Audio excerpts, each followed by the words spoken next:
ಕ್ರಿಸ್ತೇಸುನಲ್ಲಿ ಪ್ರೀತಿಯ ದೇವ ಜನರೇ, ನಿಮ್ಮೆಲ್ಲರಿಗೂ ಕ್ರಿಸ್ತನ ಸುಮಧುರ ನಾಮದಲ್ಲಿ ಮತ್ತೊಮ್ಮೆ ಈ ಮುಂಜಾನೆಯ ಶುಭ ವಂದನೆಗಳು.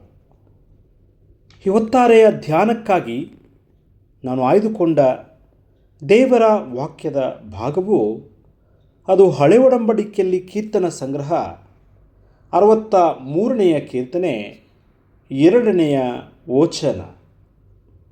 ನಿನ್ನ ಮಂದಿರದಲ್ಲಿ ನಾನು ನಿನ್ನ ಮಹತ್ತನ್ನು ಪ್ರಭಾವವನ್ನು ಕಂಡ ಪ್ರಕಾರ ಈಗಲೂ ಕಾಣಬೇಕೆಂದು ಅಪೇಕ್ಷಿಸುತ್ತೇನೆ.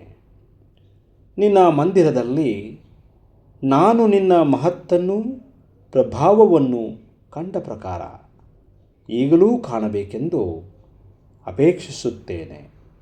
ಟು ಸೀ ದೈ ಪವರ್ ಆ್ಯಂಡ್ ದೈ glory, so I have seen thee in the sanctuary. ಈ ವಾಕ್ಯದ ಧ್ಯಾನವು ದಾವೀದನ ಆಳವಾದ ಆಧ್ಯಾತ್ಮಿಕ ಹಂಬಲದ ವ್ಯಾಖ್ಯಾನವಾಗಿದೆ.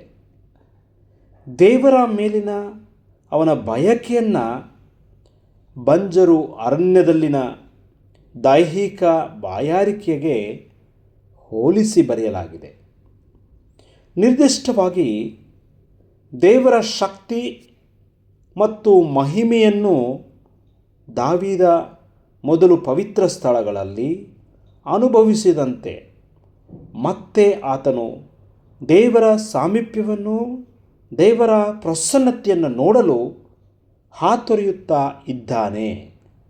ಈ ವಚನ ನಿಜವಾಗಿ ತೃಪ್ತಿಯ ಲೌಕಿಕ ಸಾಂತ್ವನದಿಂದಲ್ಲ, ದೈವಿಕ ಸಾನ್ನಿಧ್ಯದಿಂದ ಬರುತ್ತದೆ ಮತ್ತು ದೇವರೊಂದಿಗೆ ಹಿಂದಿನ ಮುಖಾಮುಖಿಗಳ ನೆನಪುಗಳು, ದೇವರ ಪ್ರತ್ಯಕ್ಷತೆ, ಇಂಥ ಸಂದರ್ಭಗಳನ್ನು ನೆನೆದು ಇಲ್ಲಿ ನಂಬಿಕೆಯನ್ನು ಉಳಿಸಿಕೊಳ್ಳಲು ಒತ್ತಿ ಹೇಳುತ್ತಾ ಇದ್ದಾನೆ. ಒಬ್ಬ ದಾಹುಳ್ಳ ಮನುಷ್ಯನಿಗೆ ನೀರು ಅಗತ್ಯವಾದಷ್ಟೇ ದೇವರ ತುರ್ತು ಎನ್ನುವ ಸಂದೇಶ ಇಲ್ಲಿದೆ. ಈ ವಚನವನ್ನು ಬರೆಯುವಾಗ ನಿನ್ನ ಮಂದಿರದಲ್ಲಿ ನಾನು ನಿನ್ನ ಮಾತನ್ನು ಪ್ರಭಾವವನ್ನು ಕಂಡ ಪ್ರಕಾರ ಈಗಲೂ ಕಾಣಬೇಕೆಂದು ಅಪೇಕ್ಷಿಸುತ್ತೇನೆ ಎಂಬುದಾಗಿ ಹೇಳುವಾಗ, ದಾವೀದನ ಪರಿಸ್ಥಿತಿಯನ್ನು ನೋಡುವಾಗ ಆತ ಸೌಲನಿಂದ ಓಡಿ ಹೋಗಿ ಅರಣ್ಯದಲ್ಲಿದ್ದಾನೆ. ಅರಣ್ಯದ ಪ್ರಯಾಣದಲ್ಲಿ ಏಕಾಂಗಿಯಾಗಿರುವಾಗ, ಭಯದಲ್ಲಿರುವಾಗ ದೇವರ ಪ್ರಸನ್ನತೆಯನ್ನು ನೆನೆದು ರಚಿಸಿದಂಥ ಕೀರ್ತನೆಯಾಗಿದೆ. ಅರಣ್ಯದ ಸಂದರ್ಭದಲ್ಲಿ ದಾವೀದನಿಗೆ ಒಂದು ರೀತಿಯಲ್ಲಿ ಬಾಯಾರಿಕೆಯಂತೆ, ಕೇವಲ ದೈಹಿಕ ಬಾಯಾರಿಕೆ ಅಲ್ಲ, ಬದಲಾಗಿ ಆಧ್ಯಾತ್ಮಿಕ ಬಾಯಾರಿಕೆಯೂ ಕೂಡ ಅವನಿಗೆ ಹೆಚ್ಚಾಗಿದೆ. ದೇವರನ್ನು ನೋಡುವಂಥ ಬಯಕೆ ಅವನಲ್ಲಿದೆ. ದೇವರಿಗಾಗಿ ದಾವೀದ ಹಂಬಲಿಸುತ್ತಾನೆ. ಹಿಂದಿನ ದಿನಗಳಲ್ಲಿ ದೇವರೊಂದಿಗಿನ ಮುಖಾಮುಖಿಯ ದರ್ಶನ ಅವನ ಹೃದಯದಲ್ಲಿ ಬೇರೂರಿದೆ. ದೇವರ ಸ್ಪಷ್ಟ ಉಪಸ್ಥಿತಿಯು ಮುಂದುವರಿಯಬೇಕೆಂಬಂಥ ಬಯಕೆಯನ್ನು ಇಲ್ಲಿ ಕೀರ್ತನೆಗಾರನಾದಂಥ ದಾವೀದನು ಬರೆಯುತ್ತಾನೆ.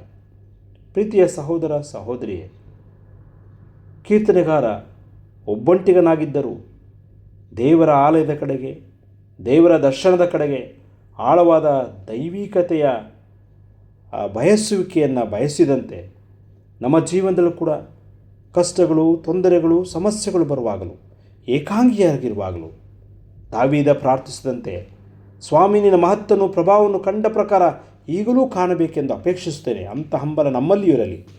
ದೇವರ ಸಾನ್ನಿಧ್ಯವನ್ನು ನಾವು ಬಯಸೋಣ. ಆಮೇಲೆ ಪ್ರಾರ್ಥನೆ ಮಾಡೋಣ. ಕೃಪಾಳು ದೇವರೇ, ಹೊಸ ದಿನಕ್ಕಾಗಿ ಸ್ತೋತ್ರ.